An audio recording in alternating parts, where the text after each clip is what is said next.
अविनाशी भगवान जो कभी माँ के गर्भ से जन्म नहीं लेते, ना ही मृत्यु को प्राप्त होते हैं और सहज शरीर आते हैं, वो सहज शरीर ही जाते हैं।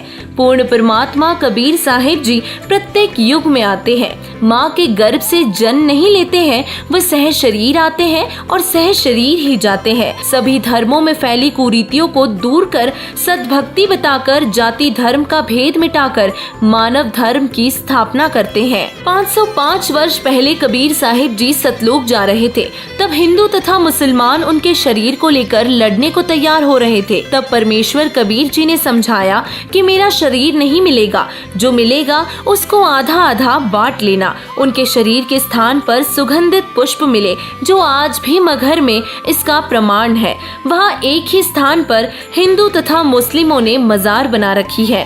पूर्ण परमात्मा कबीर साहिब जी ज्येष्ठ मास की शुक्ल पक्ष पूर्णमासी विक्रमी संवत 1455 अर्थात सन 1398 को काशी के लहरतारा तालाब में कमल के पुष्प पर प्रकट हुए तथा माघ मास की शुक्ल एकादशी विक्रमी संवत 1575 सन 1518 को मगहर से शह शरीर सतलोक गए।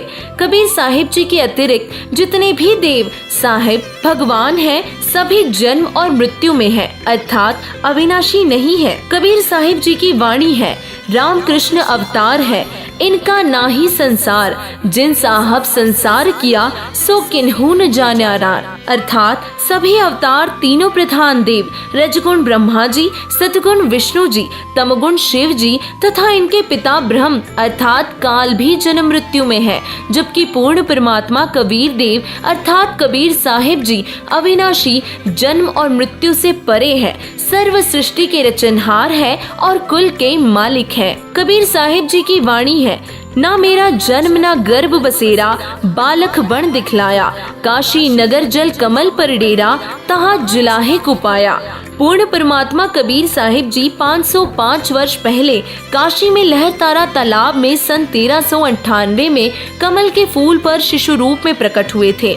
वहां से निसंतान दंपत्ति नीरू नीमा उनको ले गए थे और 120 वर्ष तक लीला की और अपनी प्यारी आत्माओं को तत्वज्ञान बताया। सामाजिक कुरीतियों तथा पाखंडवाद का विरोध किया, जातिवाद तथा सांप्रदायिकता को मिटाकर सबको मानवता के सूत्र में पिरोया। 1518 में सह शरीर अपने निज धाम सतलोक गए। जाते समय हिंदुओं तथा मुसलमानों के बीच होने वाले भयंकर गृह युद्ध को टाल दिया। कबीर परमेश्वर जी ने कहा था कि जब